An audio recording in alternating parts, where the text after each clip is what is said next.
Longhorn Nation, Sooner fans, welcome to episode 67 of the Bevo Podcast, the only podcast exclusively dedicated to covering the greatest rivalry in college football, the University of Oklahoma and the University of Texas. I'm here with my man, Kevin Miller. I am John Whitson. Kevin has not slept all night. He's been up celebrating maybe the biggest win for the Texas Longhorns since 2005 national championship game. Am I saying too much? You know, we've had some other ones. You know, the OU game in 2008. We've talked about that one before. But it's up there, man. It is up there. I don't know, dude. Y'all went down into Alabama, the SEC bastion. And not only did you win, and it pains me to say this, but you dominated that game. The score is not reflective of how well your defensive line absolutely shut down Alabama. We're going to break down some statistics later, but the eye test was clear on who the better team was last night. And that's the biggest surprise to me, right? I mean, the fact that we won the game, you know, I'm a little surprised, but not shocked by that. But the fact that we dominated in the trenches against that team with those players that they have, man, I was really impressed. Really impressed.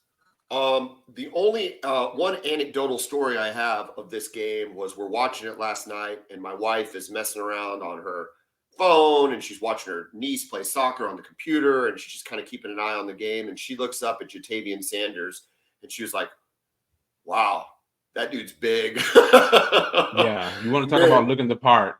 That guy could. I mean, here's whether it's Sark's recruiting or maybe Texas has just decided to start acting like Texas should act. But they looked every bit apart, the SEC team. They did not look out of place. And, you know, when a Big 12 team beats an SEC team, it's often the flash or they don't play spread offenses or, something janky happened. No. This was a beat down. And to say anything else is just not true. Well, I appreciate you as an OU fan being able to say those words, right? It wasn't a fluke. It wasn't. It tastes like vomit with every word I'm saying, but I can only speak the truth, Kevin. I can only speak the truth. Yeah.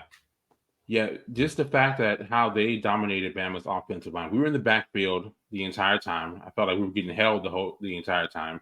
Yeah, they just could not handle our guys. And the fact that we have depth, we were able to rotate guys in, and there was no drop-off in play when we brought the second and third team guys in. That's the most impressive part for me. Quinn Ewers, much derided by me as not living up to his potential, not living up to the talent.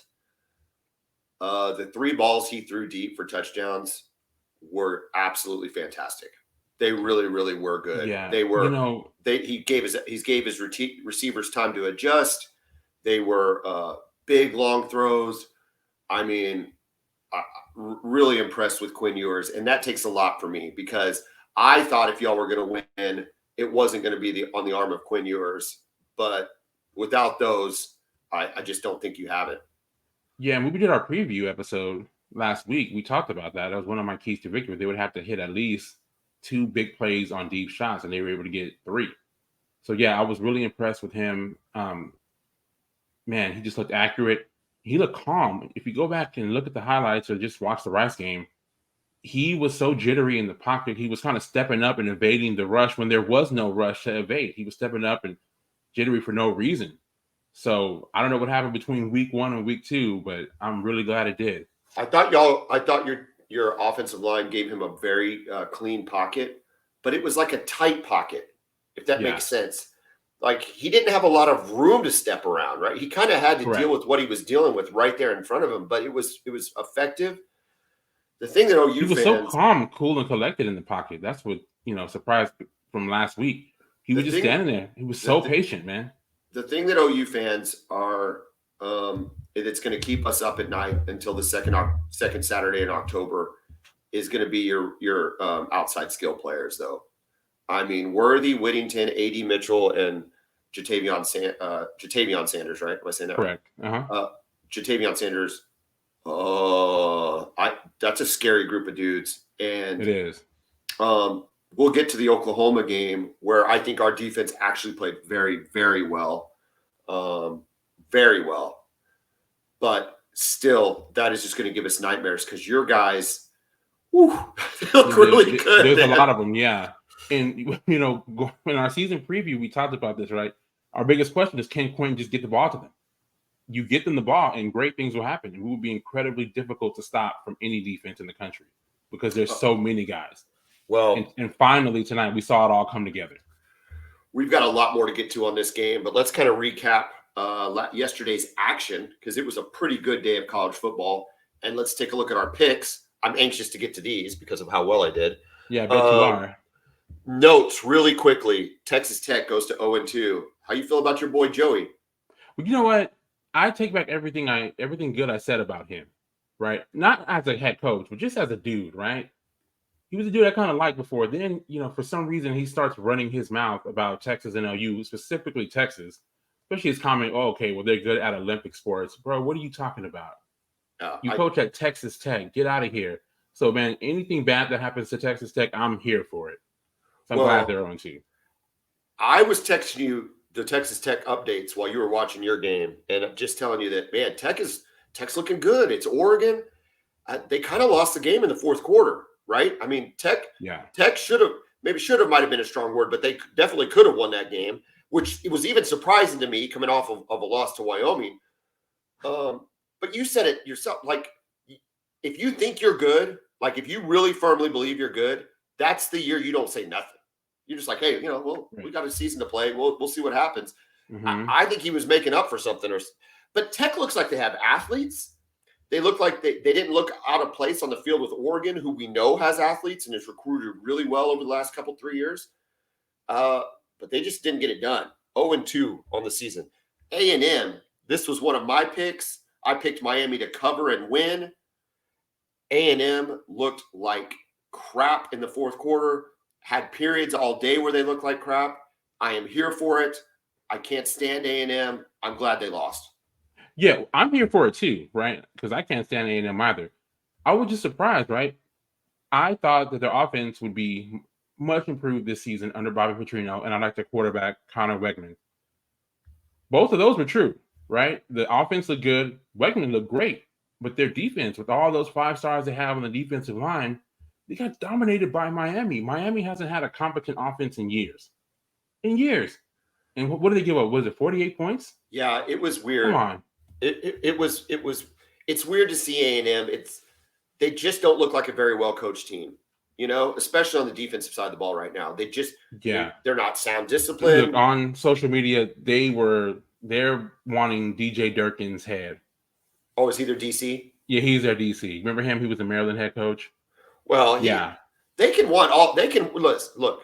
They can trade out offensive coordinators. They can trade out defensive coordinators. This doesn't matter. This is at the top. This is a Jimbo Fisher-led team, and they need to get over trying to find a scapegoat to avoid having to pay a buyout. I'm not saying you pay the buyout. Maybe you suck it up for another couple of years. But the reason you're losing is right at the top of the list. It's Jimbo Fisher. Man, it's crazy for A&M. They have done everything to try to make that program successful. They have invested so many resources into that, and it's just not working, man. Yeah. Nobody wants to win more. Nobody. And they just can't figure it out. I'm here for every second of it. Talking about teams that are doing everything right now, and at least on this football field, Colorado beats down Nebraska, especially in the second half, to go 2-0 going into the season. Nobody was expecting a 2-0 start, maybe to split the first 2 games. Shazier Sanders looks great again. Travis Hunter looks great again. And Colorado had to get through a tough first half where Nebraska's defense was doing every single thing they could to keep them in this game. But Matt Rule's offense was terrible. It was, and I was really impressed by Nebraska's defense. I thought they were getting constant pressure on Shazier Sanders in the first half. They were covering downfield. Did you see Joel Klatt pointing out the coverages? I mean, those guys had them locked down. And they were jumping on those short routes that they like to throw. They like to get those great athletes in space, like most coaches like to do. And no, Nebraska wasn't having any of it. But eventually, when you turn the ball over 4 times, you are not going to win any game, especially against a team with those kind of athletes. Well, first of all, I feel like I have to put a disclaimer out here every time that we are big fans of Gus Johnson and Joel Klatt. And Gus Johnson is typically one of the most positive guys ever. Like, he looks for reasons to be positive on a broadcast. Yes. We've heard all sorts of things. We've seen him in all sorts of games, blowouts and whatever. In the middle of the second quarter, he calls out Matt Rule for continuing to play their quarterback and says, I don't know, maybe Coach Rule needs to make a change at quarterback because this kid isn't getting it done.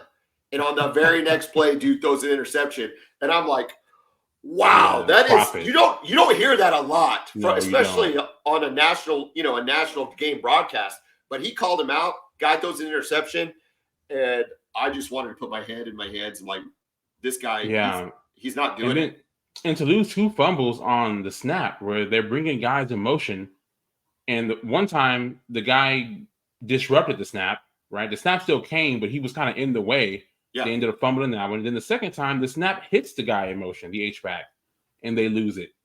And then he had the interception, the one he's kind of just staring the receiver down, throwing late, kind of across his body, gets picked off. A rough game for the kid.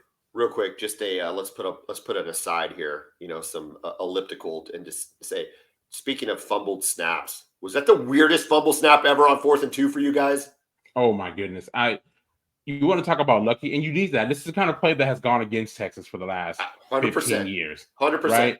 For the snap to roll through this from the center, through Quinn, and just be sitting there. Through Sanders, too. Because I guess Sanders was going to push him. It was going to be one of those push plays. But dude, the snap came back so funny. Yeah. I'm like almost thinking about, was that supposed to be snapped to Sanders? I know that's not true, but it just looked so weird. Yeah. Uh-huh. Yeah. Oh, yeah. It looked almost like a fumble Ruski type of play when they put the ball on the ground intentionally. And somebody picked it up and ran. I love the rules guy for ESPN, like completely breaking it down and saying, no, they never had the snap, so it's not a fumble. It's a live ball. They can pick it up. They can advance it. And so the minute the on-field ref said can't advance a fumble on 4th down, I was like, man, I'm curious if this ESPN guy was right. But Bill Lemonier, am I saying that right? Uh-huh. He was all over it. That was a good call. Okay, back to the recap. Colorado looks good still. Their schedule gets a little tougher. It gets much tougher. Do they got Colorado State, though, next week? Yeah, which Big Noon Kickoff is going to be there again for that 3 weeks in a row that CU has gotten Fox's pregame show to cover their team. They were there in Fort Worth against TCU. They were in Boulder for this game against Nebraska, and then they'll be back in Boulder for the game against Colorado State. Okay, wait a minute. What you're telling me is they are doing September 16th. They are going to be there for Colorado State for a 9 p.m. kickoff. Maybe they're not calling it, but they're going to be there. That's what Gus said on the broadcast. Okay, now look at the next week. They play Oregon. Are you telling me that Big 12 Noon could be there for Oregon? The Big Noon Kickoff? Maybe kickoff? So. And it's a bigger game than Colorado State. And guess who they play on the 30th? Yeah. Who do they play? Let our listeners know. Your boy, Caleb Williams, in the University of Southern California. They could that would be the most unprecedented run of network coverage. And I don't think they're wrong. I think that's either. Where they should be. Correct. Deion Sanders is this. Look, y'all. Texas today. Let's not dismiss that win. Is the center of the football world right now, at least for this week. Mm-hmm. But for the season, the story on the season is Deion Sanders. Yes, it's Coach Prime all day. Oh, unbelievable. Okay, that's great. I'm here for it. One more game of note. Well, you were interested in the Ole Miss Tulane game. Ole Miss handled business. That was a top 25 loss by Tulane. What was the final score on that? 37-20. But that's I think it was close. I think it was close in the first half. I think I think Ole Miss pulls away in the second half, right? I think they just probably have a different caliber of athlete, more depth. And then the last game, which I thought was fascinating, was Utah over Baylor. I did not expect Baylor to be able to hang with Utah. You and I were talking during the game. You think it's more about how bad Florida sucks? I do because not how good or bad Utah or Baylor. Well, I think Utah's good. I just think the fact that they don't have their starting quarterback and they started a backup. their offense didn't look great. I think Florida was just so incompetent in all phases of the game. Every phase of the game, Florida was completely incompetent. And you get that with the fact that Baylor was desperate. You lose to Texas State, you're going to come out with a greater effort against Utah at home. And so I think it was just those two things. I thought Baylor could have won the game. Probably should have won the game. That was a questionable non-call in the end zone. Could have been pass interference. Yeah, it was. I can see the controversy there. It's a game-ending play. Bang, bang, game-ending play. I don't know if you call it or not, but they were right there. But I was surprised by their effort, knowing how physical Utah is. But Utah hangs on. That's another way to look at it, too. Utah hangs on, maintains a chance at the college playoff in the Pac-12. That Pac-12 just keeps getting more and more exciting. It's the biggest twist of irony that the best conference to watch this year has been the Pac-12, and it's the last year for the Pac-12. The last year, they're going to lose all of it. It's crazy, right? And there's realistically 5 or 6 teams that can win that conference. I hope they all cannibalize each other, especially by beating USC. Colorado was not ranked. Surely they're going to be ranked, right? I think they got into the AP poll after the one against TCU. I think they got it up to 22. Oh, did they? Yeah. I'm pretty sure they were. They are. Yeah, they are. You're right. Okay. They're going to go up. Tulane losing. That's the only real top 25 because they're not going to pass Alabama. Alabama, falls to 10 probably? I would think so. Okay, real quick. Recapping the picks. Last week, John was 4-1. Kevin was 3-2. This week, we both had Colorado. I had Oregon. You had Tech. That's a win for me, loss for you. I had A&M. You love A&M, and you picked them to win, so that's a loss for you. We both had Oklahoma to cover, probably not by the score that existed or that occurred. And then you had the big win against Texas. I had Bama covering.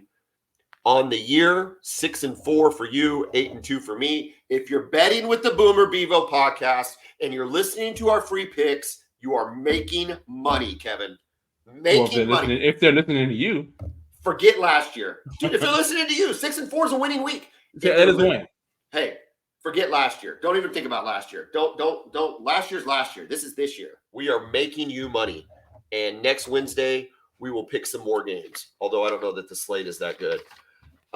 Before we jump into breaking down the Alabama Texas game, I want to thank our sponsor, Brown O'Haver. Brown O'Haver is a public insurance firm. They work for the insured, not the insurance company.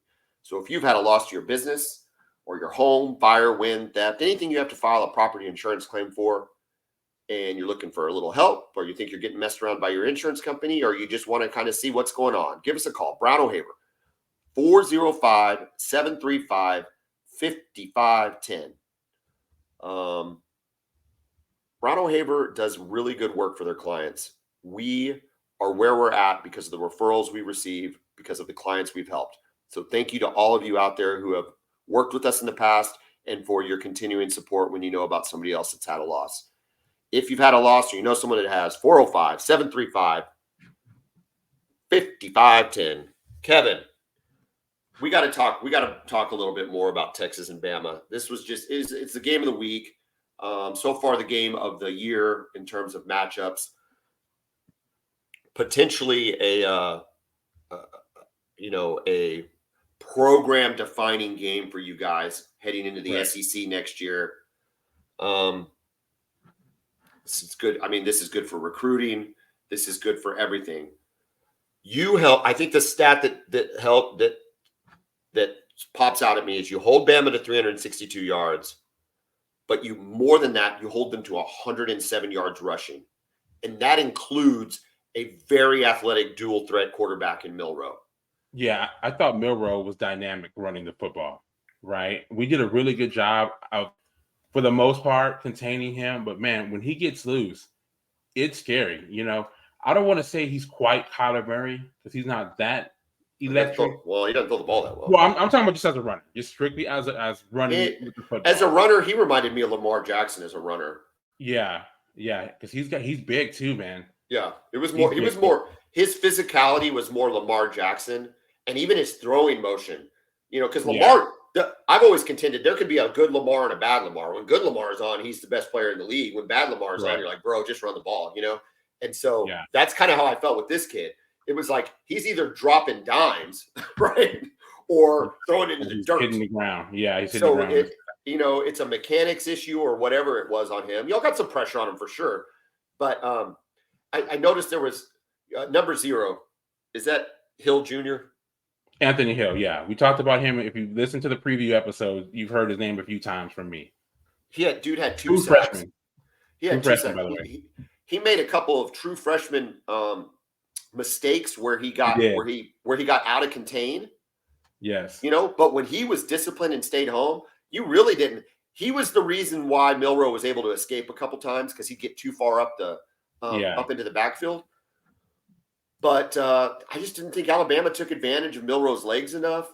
They could not run the ball on your defensive line. It makes me nervous about the OU Texas game because, as we'll talk about, we didn't run the ball great against SMU. So I think that's a thing. Y'all did not run the ball particularly great, though. But I think you did what you had to do. Correct. And I did not expect Texas to be able to run the ball well against Alabama. But what I like is they stuck with it. Quinn didn't have 55 pass attempts, 38 attempts. We stuck with the run. And what I loved is how they were able to close the game out with running it over and over and over and over. And they were able to keep the ball for the last 6 minutes of the game once we got there. So I was really impressed with the offensive line. More than anything, though, the biggest thing that impressed me about this team was their mental toughness. We talked about this in the preview, right? Can they go and can they handle a 4-quarter game in that environment against those 5-star athletes and against Nick Saban, right? And I think everybody thought when Bama took that lead on that crazy play, the deep pass to Jermaine Burton, that, okay, this is it. This is where Texas kind of falls apart. Bama pulls away. They win.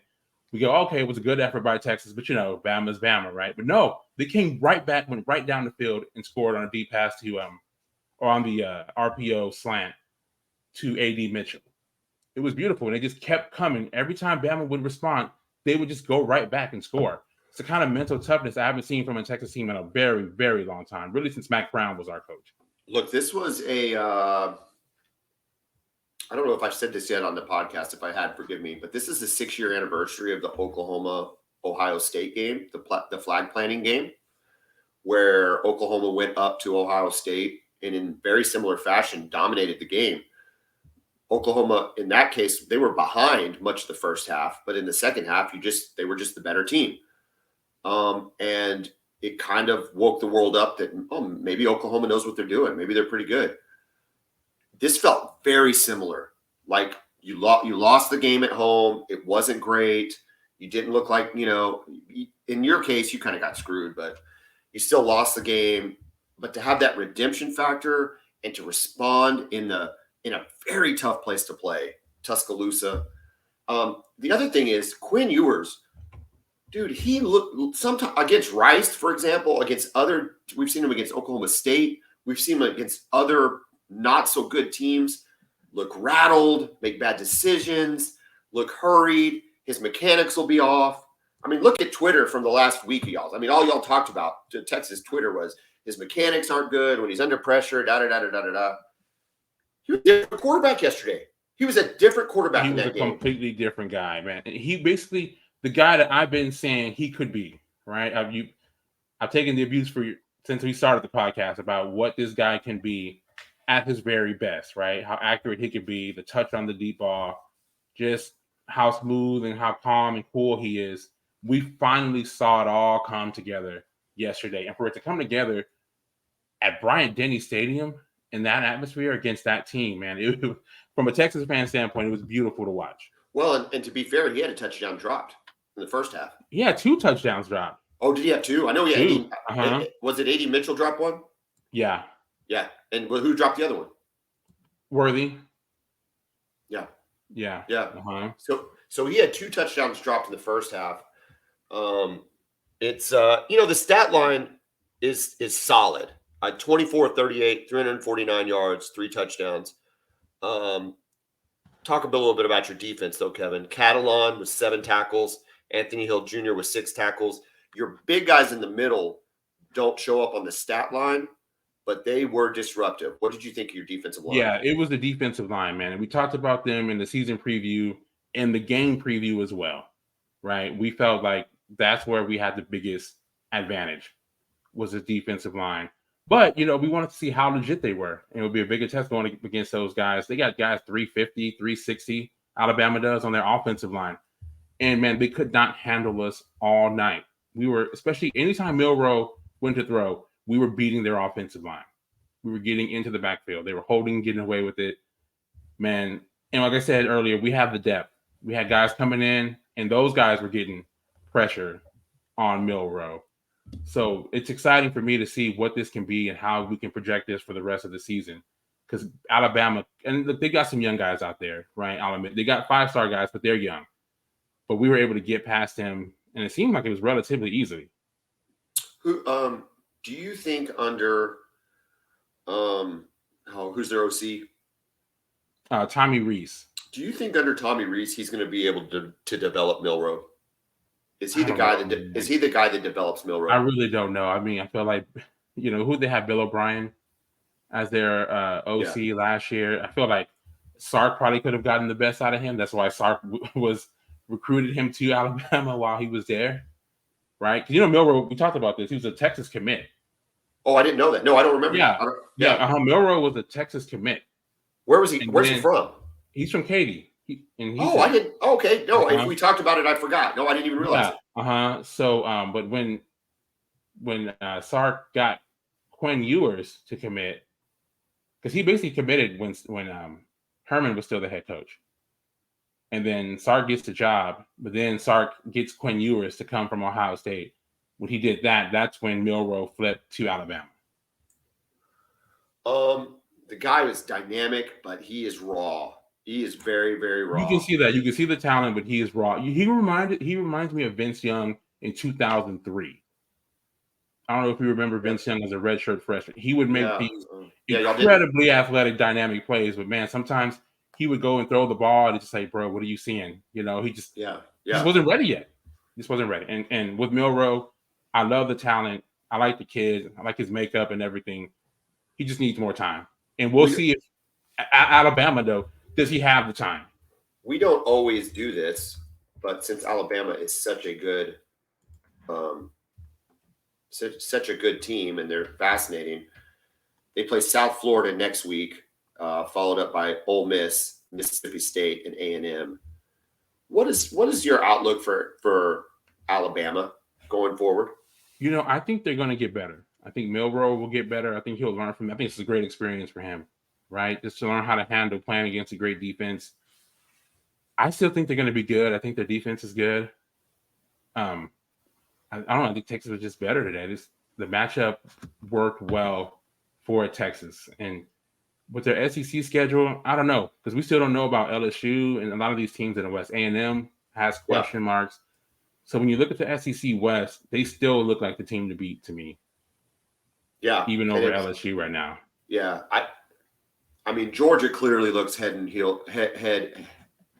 and shoulders above the rest of the SEC. I mean, let's face it. Alabama will be a good team. I think you caught Alabama in a perfect spot. And I said this when we made picks about talking about some of your losses. I picked y'all at 9-3. And I said, if I was going to go 10-2 with you guys, I was more likely to pick the Alabama game because they were not returning a quarterback. Y'all were, and you had a little bit of revenge and you demonstrated that you were not scared of Alabama because you knew how you could play with them from last year. So I don't know. I just think that this was the right game for y'all to play. But I don't know. Alabama will bounce back, right? Yeah, I think they'll bounce back. They'll have a good season, right? Now, are there chinks in the armor of their dynasty? I think some people are questioning that. I don't know. As we both know, right? Nothing lasts forever. They still continue to recruit. That's true, right? But nothing lasts forever, right? And we've never seen this in college football. We've never seen a program this dominant, especially in this day and age, right? We saw Nebraska in the 90s was the last team to do this, right? USC for 2 or 3 years. Yeah, exactly. But this has been longer. They won their first Oh. national championship in 2009. And then especially with, all the movement that's happening in college football, for them to remain this consistently good has been really unprecedented. So I'm curious to see how long it lasts. I still believe in Coach Saban. Hopefully their fans do too. But man, I don't know. I'm just glad.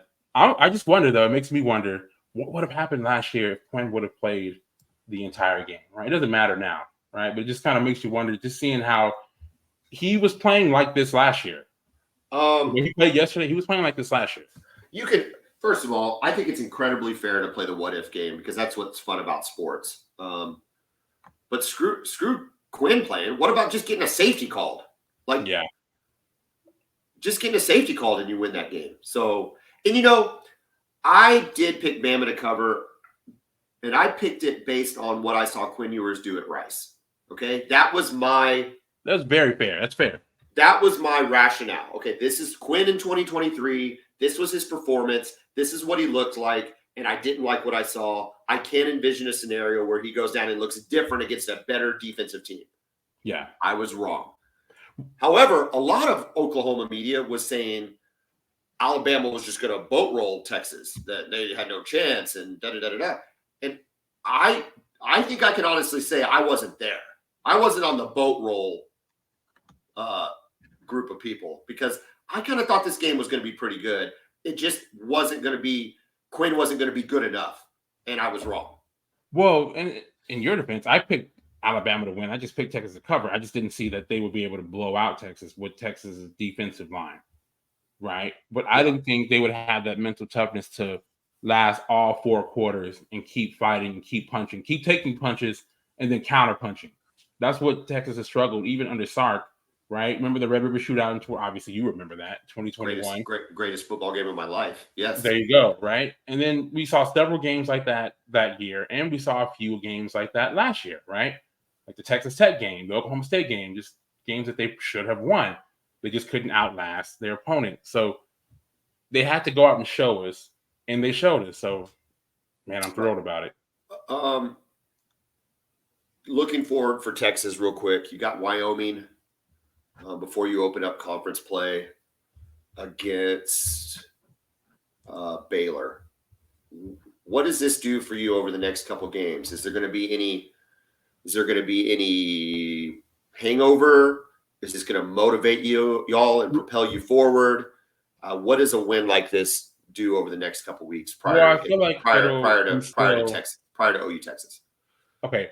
Well, I feel like it'll instill a lot of confidence in the team, right? So, hey, listen, when we play like this, when we give our best effort, we can hang with anybody and beat anybody in the country. But at the same time, we have to have that similar effort and that mindset. When you asked me yesterday, you asked me if I was nervous about this game. I told you I wasn't nervous about it because they were an underdog. I'll be nervous when they play Baylor in a couple of weeks. I'll be nervous when they play Kansas. And I'll be nervous for the Red River Shootout, right? Because it's those other games against teams that you probably should be, especially with teams like Baylor and Kansas, that requires you to be really focused because you get beat by those teams. Yeah. You're going to get your best when you play at Bryant-Denny Stadium. Everybody's going to be up for it. Everybody's going to be focused and ready to go. So that's my biggest thing. But I feel like it'll give us a lot of confidence going forward, especially with the quarterback. That was our biggest question for the whole season. We talked about this on our season preview. Texas will go as far as really Sark and Quinn can take us. Everything else is setting up to be really, really good. All right. OU fans, you have been waiting 34 patient minutes for us to get to the Oklahoma SMU game. Oklahoma wins 28-11. They cover the spread. It was a little bit of an odd game. I felt like the offense was asleep until the fourth quarter. I appreciated what Levy was trying to do in the second and the third quarter by running the ball and trying to establish the run. And I thought it was effective. And for somebody who's constantly saying, run the ball, develop that toughness, show them that we can do it. I just got to be honest with you, though. I'm a little nervous that if we can't push SMU around, that we're going to have a harder time pushing Central Florida, Cincinnati, Texas around. I think those are our first 3 games. So that makes me nervous about that because Tawi Walker did rush for 117 yards, 5.6 yards a carry. He had a very good game. The other running backs were not nearly as effective. And so from a running game standpoint, I was happy that they committed to it, but I wish it would have been a little bit more effective. Yeah, again, you and I have talked about this. This offense is really based on running the ball effectively, and it opens up everything. It opens up the play action for the deep ball. It opens it up for the pop pass over the top to the tight end that you guys like to run. It opens up everything. So again, it was smart to do that, to run. I just think OU fans would have liked to see a little bit more, bigger holes open up in the running game. But is SMU better on defense than we thought? Because we thought that the difference in this game would be the fact that SMU would not be able to stop you guys at all. Were they just a little bit better and more fundamentally sound than we expected? I don't know if it's fundamentally sound so much as I think they're pretty talented. I think that they have utilized the transfer portal really well. I think on the offensive side, it's easy to know who's good on the transfer portal, right? Kamar Wheaton, that's a good player. Yeah. The kid from TCU, that's a 5-star recruit. Like those are like easy for our to wrap, at least for me. Maybe other people can just, but I did not realize that they had so many good transfers on the defensive side of the ball. I think they were pretty talented. I think you could look at SMU later and say, hey, man, this is going to be a pretty good team. I hope this isn't kind of a Tulane example where we play Tulane, like, oh, they're so good, and then they go 2-11. I think SMU is probably better than that. The takeaway for me, though, has to be defensively. There better not be one person out there saying that the defense didn't do their job. You held a team to 11 points in the year 2023. 11 points. And they've got players on offense. They've got guys at skill positions. They've got a really talented quarterback. The KJ Johnson kid didn't lead the team in running, but he was a beast. That dude was LJ. Yeah. He was a beast. He was hard to take down. That Maryland kid was a good tight end. I don't think they used him enough. Neither do I. I thought he would be a big factor in the game, and he was not. And they had, what did they have? 367 total yards. That's not like by shutting them down necessarily, but in the red zone, when they had to make the stops, unlike last year, they did make the stops. And that's the difference. This could have been a very different game if OU doesn't bow up on 3rd and 4th down, especially as we got closer to the red zone. So they forced a lot of punts. They forced a missed field goal. Oklahoma's defense did a really good job, and it starts with Danny Stutzman. 17 tackles and a sack. The guy was all over the field, and there were times where he didn't even play. There were series that he took off, where not he didn't take off because he didn't play, but they put in Kip Lewis, they put in McKenzie, all these different players. Yeah, it was good to see Kobe McKenzie in there. Kobe McKenzie. Yeah, it was good to see him in there too. Yeah, Kobe McKenzie and Kip Lewis both looked really, really good in there, and I like the speed that they brought. Listen, when SMU tried to run wide, that was not happening. They tried a couple reverses. They tried a couple sweeps. They tried some bubble passes out to the side. Nope, that was not occurring. The weak parts were up the middle, and there were still just some coverage issues. I think the coverage issues, though, could be blamed on the defensive line not getting there. That was still a problem. Yeah, well, let me say this. Yeah, go ahead.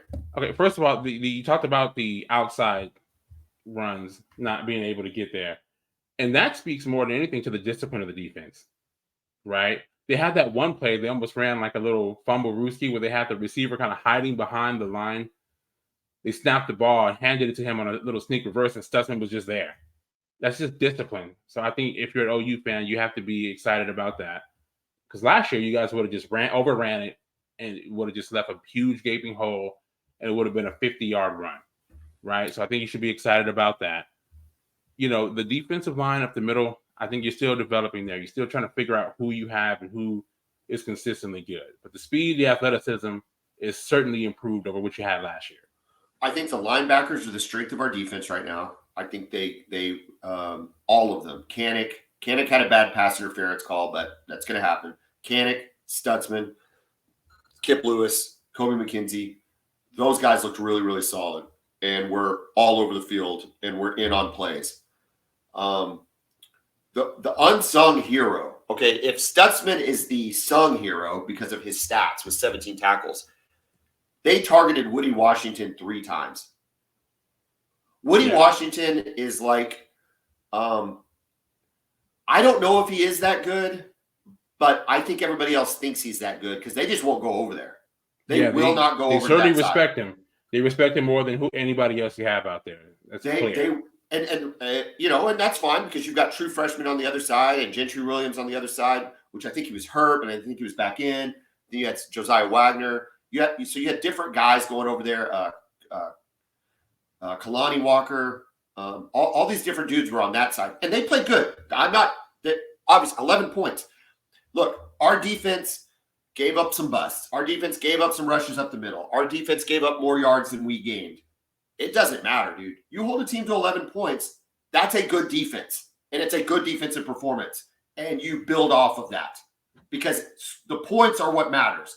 Not yards, not sacks, not stats. It's points. We held them to 11 points, and that's the sign of a defense that is getting better with each game they play.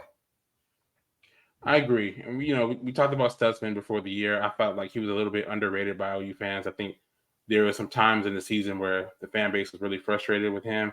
I thought he was pretty consistent throughout the season last year, and he's just showing it this year, right? The guy's always around the football. It's kind of like one of those linebackers you had back in the early 2000s. You have Kalmus and Lehman. He's kind of one of those type. He reminds me of those guys. Back to the offense, though. My first question for the offense, if I got to interview Jeff Lebby, well, while we're talking about Jeff Lebby, I think it would be remiss to say. Okay, I was wondering if we were going to talk about that. So we almost got canceled this morning on the Twitter. We almost got canceled. Did you know that? Did you know I put up a tweet? No, I didn't see your tweet. I'm sorry. Yeah, so I'm just scrolling through Twitter, drinking my coffee, getting ready for this, and Parker Thune put a picture of Art Briles next to Jeff Lebby, and I tweeted out, well, we could have used him calling plays in the third quarter, right? Because I thought that was funny.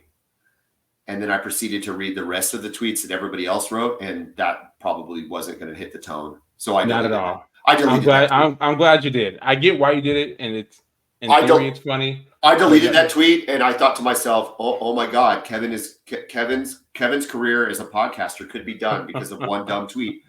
But I put it out there, and I'll own it. At the same time, I'll also own deleting it after reading the room. That being said, I am on the side of the media is making a big deal to sound morally superior. I just am. I don't agree with anything Briles did. Okay? Come on. He ran a very, very shady program, and it's a miracle that Baylor didn't face harsher sanctions than they did, and they faced a lot of harsh sanctions. And he's never really owned it, I think, and I think that's probably the bigger issue is if Art Briles would ever just do a mea culpa and say, you know what, I made mistakes. I hurt people. I did some wrong thing. He never did that. And I think in America, we love the apology, right? We love falling on your sword. Yes. We are a very forgiving nation when it comes to that. We are. Look at Morgan Wallen is like the best country singer in the world right now after a year ago saying the N-word and getting in trouble with everybody, but I apologize. I'm sorry. Oh, okay. The dude still says the N-word, guys. I'm just telling you. But we're going to listen to his music. My point is with Art Briles, it's like, just say it. Just say, you know what? I made mistakes and I'm really, really sorry. But he's kind of not ever going to do that, I don't think. No. And if he doesn't, he's going to continue to be a punching bag for everything that's wrong with college football. And I don't know. Did you see Jeff Lebby's interview where they were at, where he asked about him? Yeah, he was pretty defiant over, and listen, I know the man is his father-in-law, and I know he's a grandfather of Jeff Lebby's kids. But man, it's just not a good look to have Art Briles anywhere near your program. It just isn't. Because I can see it's not like it's just one thing, right? What he covering over the type of things that he covered over for years, and he knew about this. That's a lot of people who are affected by this. Yeah. A lot of people. So yeah. you just can't have him near the program. Yeah. He can't be on the sidelines. I just I agree. I think you're right. Obviously, with what it's, you don't need a team like Oklahoma trying to reestablish themselves as a power doesn't need the distractions. You don't need the distraction. Exactly. That's why players get kicked off teams, right? That's why people get fired, because more than anything, it's just why it's like Kel Gundy had to go, because you don't need the distraction. It's too much. But they kind of knew this when they hired him, right? I mean, this isn't a secret. Well, what do you think about what Joe C said, right? Yes, and we knew that Jeff Levy had always defended Art Briles, always, and that wasn't going to change. And they absolutely knew that when they hired him. They knew that. But what Joe C, was that Joe C who said that, you know, there were supposed to be certain boundaries in place? What do you take of that? What do you make of that? All I saw was on Twitter, so I don't know if that was for sure officially sent from Joe C. Okay. Have you seen it as officially sent from Joe C, or just like an excerpt? Just an excerpt. I'm not willing to cite that as like official Joe C statement. I just feel like it's an opportunity for Twitter to jump all over something. I still think that. I don't think now. If Brent Venables and Joe Castiglione, if it comes out that they said, "Hey, dude, you can't bring your grandfather or your father-in-law here," and they told him that when they hired him, well, then that's a story. Yeah, like, that's a story. Like if he has a direct order, "Hey, dude, Art, we know you love Art, but he can't be around the program, so just make that a minimal part of your public persona here at OU." Then that's a story. Okay, that's legitimate. But if that was not addressed directly, and it's exactly as Levy described it, then it's a bad look. But you know, what are you going to do? That's kind of how I don't know. It's a bad look, and I don't think it's a huge deal. I just something that needs to be addressed and talk about, and just, you know. So as a Texas fan, you're saying, and I like this because it's outside looking in. You're saying bad look shouldn't have happened. Correct. Yeah. I mean, it's Art Briles, right? We all know, I mean, the things that are accused of happening in the Baylor program, and it's not like it's just one. No, it's player. a lot. It's like a dozen, you know, it's too much smoke there for it not to be at least somewhat legit, right? Yeah, you just, I'm not saying. Levy knew, Briles knew. Go ahead. I just want to be clear, in case I didn't sound clear before. I'm not saying an apology makes things better. Okay, so if I said that earlier, and maybe I didn't sound that way. My intent is to say the fact that he hasn't apologized is going to keep him from ever escaping pariah status in college football. It just will. Now, I'm not saying that the victims feel better because Art Briles apologizes. It probably doesn't change anything. He's still a tool. But the fact that he hasn't, no accountability towards it. No accountability is what's going to continue to create these storms and create the larger distraction that's occurred on Saturday. And if listen, this is the University of Oklahoma, right? You guys are one of the bluest of the blue bloods, and Levy has to understand. I know that's his father-in-law, but like, it's just not a good look for the program. It's just not. No. I get it. Okay. You know. All right. Enough with Art Briles. By the way, didn't look good either. Kind of looked old, and he did. Well, he's not coaching. Yeah, kind of looked like, you know what I mean. He's kind of let it go. He's kind of let it go a little bit. He is a football coach. That's what he does. That's his purpose in life, and he ain't coached in a while. So he's got that old man. Now he just looks like an old man. Yeah, he's got that old man. I didn't recognize him. I'm like, oh, that's Art Briles. Yeah, he's got that old man, long hair, don't care look going on. You know. Yeah. Yeah, he looked like he's just been on the boat. Where's my grandkid at? Come to Papa. All right. Back to what I wanted them to ask Levy, though, which I think is a little more specific to the game itself, is where is Austin Stogner? Why has this guy got one touch in a game where we are having a hard time finding receivers, we're having a hard time getting people open, we're having a hard time moving the ball, we're getting a little bit of pressure. Where is Austin Stogner? He's our biggest target, and he's nowhere to be found, Kevin. He's MIA. I think he had 1 reception for 3 yards. I don't get it, dude. Like, I'm not saying he's Jatavion Sanders. I'm not saying he's the second coming of Mark Andrews, but we know he's a pretty decent tight end. Yeah, he can. Where's this dude at? Where's this guy at? Yeah, I don't know. He's a complete non-factor this season.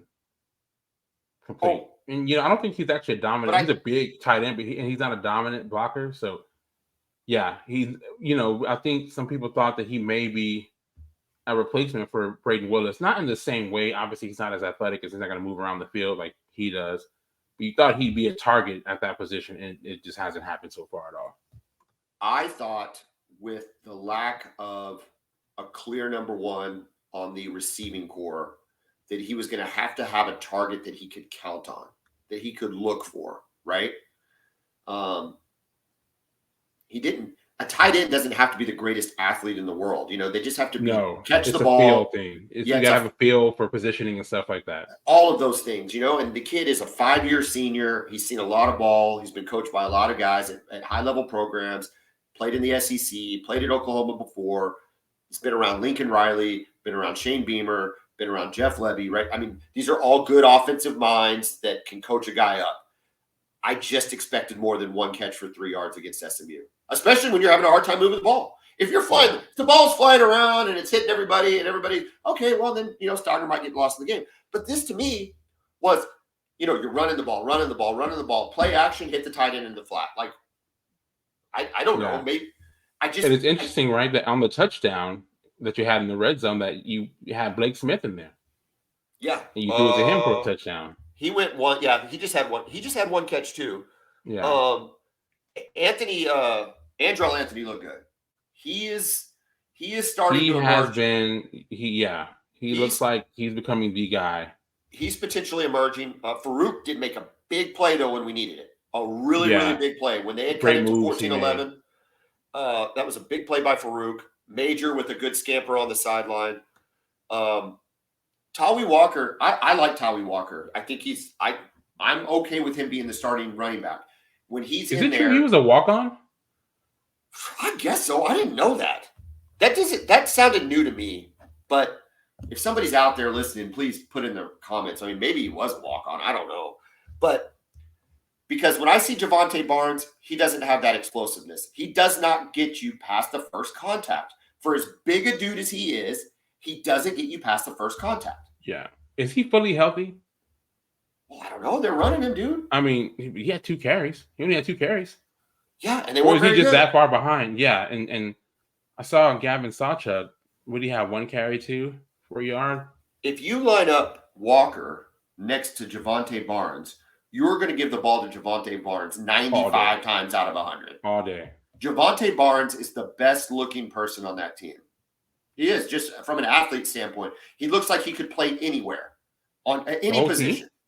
Huh? The whole team? As far as an athlete goes?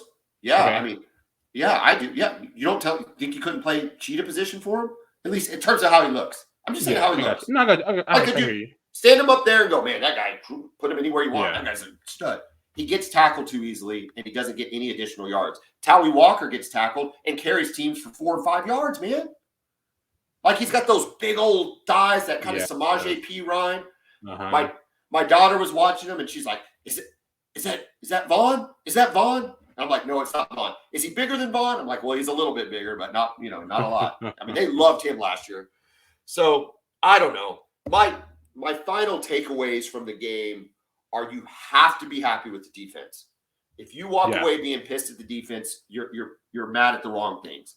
Offensively, we need an identity here, guys. If it's running the ball, then freaking run it and push some people around. If it's running the ball to set up the pass, then run the ball, set up the pass, and get some of these short passes completed so Gabriel can get in a rhythm. He was in a rhythm last week with the short passing game. He never got into that rhythm. We didn't really I don't know if they took the long ball away, but they didn't really give us an opportunity to even throw the long ball. Maybe that wasn't there. Maybe that was that's what I was confused about. Didn't see any deep shots. Maybe SMU took it away. Yeah. I don't know. That's part of the things you wonder. But if they're going to take that away, then you would expect to be able to use Gavin Freeman, Drake Stoops, Stogner in the underneath game. And it really wasn't there. Stoops had 2 for 17. Freeman dropped a ball that would have been a first down. It was just an odd. They never felt like they were in sync. And that's my takeaway from the OU SMU game. I think Tulsa could be just as good offensively as SMU, especially with Kevin Wilson calling the plays.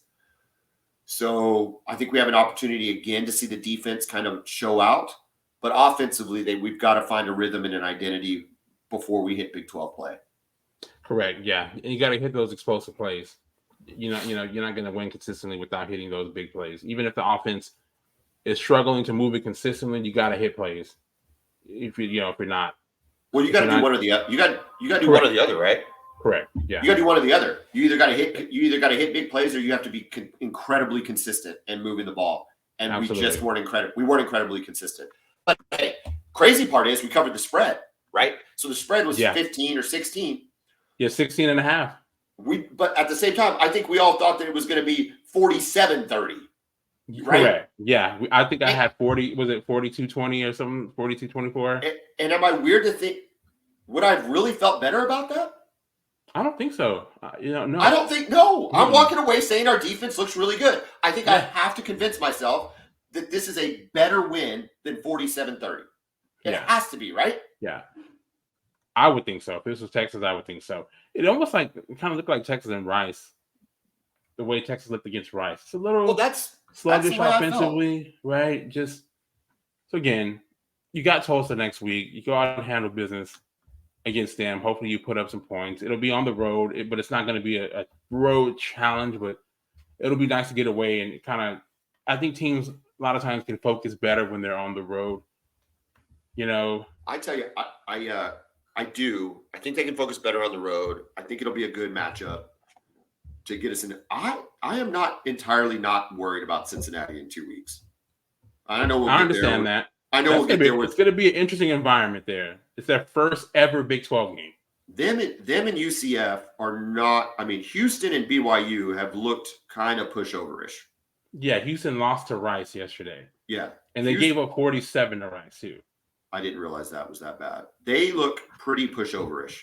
So those two I'm not so much worried about. UCF and Cincinnati look like, to me, at least on Oklahoma's schedule, could be very tricky games, especially where they're located in the schedule. Maybe because Cincinnati is that first conference game, it's not so much a trap game. Yeah, and it's on the road. That's what makes that difficult. Yeah, it's on the road, and I don't know. But anyway, Kevin, what are you going to do with the rest of your Sunday, knowing that you had the biggest win in college football and potentially the biggest win in Texas history? I still contend since 2005, but you can say since 2008. That's fine.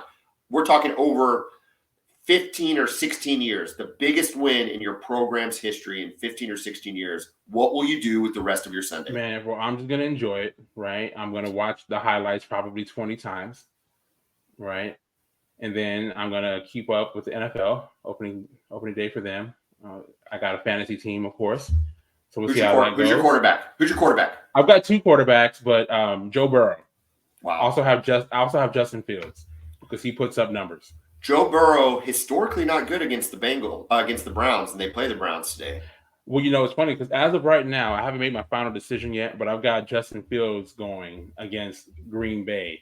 But I'm still trying to decide. Joe Burrow got paid this week. He signed the biggest contract in NFL history this week. So I don't know if he's going to be motivated to go out there and show out. I love their weapons, man. Their receiving. Oh, no. I think Cincinnati's a great team. But I saw that statistic that he hasn't been good against the Browns. And look, Cleveland should actually be a decent team this year if they get anything out of Deshaun Watson, because everywhere else, they're set up for success.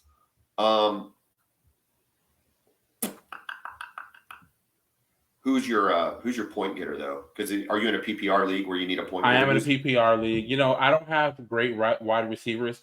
I did get Bijan Robinson, which of course I had to. You have to. Yeah. And we do an auction. We do what's called an auction style draft, right? Okay. And what that means is instead of traditionally, right, you just pick, you pick an order, and then so you have the first pick, you pick whoever you want, second person picks whoever they want. With an auction draft, you start off with a budget of $200, right? 200 mythical dollars. And then every player is available to every person that's in the league, right? So you nominate a player. So if I nominate Bijan Robinson, everybody gets a chance to bid on him, but you have to build your entire roster with that $200. Wow. Okay. Yeah. So you have to strategize of how much you're willing to spend on a particular player. So you can spend a decent amount on every player, or you can spend a lot on 2 or 3 players and then just kind of get cheap players for the rest of the team. So it's a strategy. I spent $60 on Bijan Robinson. What time does he roll out today? I believe it's at noon. I believe it's about to start here at noon. Let's see. Yeah, Carolina. He could have a good game. He could have a good game against Carolina. Why not? I hope so. Remember, he's not just going to be a running back. They're going to get like 30 carries. They're going to have him in the slot. They're going to have him doing a bunch of different things. So I'm excited to see how he plays. This is exciting. NFL kicks off. Well, NFL already kicked off. Kadarius Toney had a terrible game. He had a rough one, man. That was brutal. But Blake Bell, Boomer Sooner, went out there, caught a touchdown, looked really good. He has continuously showed us how dynamic of an athlete. He's just a football player. He's a football player. It's that simple. What do you want to play? Do you want to play him at quarterback? You want to play him at tight end? Do you want him to be a long snapper? Like, what do you want him to do? The kid will do whatever you want to do. He has lasted this long in the league. I don't even know. Was he even drafted? I don't know if he was drafted or not, but to be in the league, what's it about 9-10 years he's been in the league now? And he's been on multiple teams, and he's been on practice squads, and then they pulled him up and all this and all that. But he's just a good football player. At the end of the day, he's just a football player, and those are the kind of players that you're proud went to your school. Correct. Yeah, those guys. And you think about.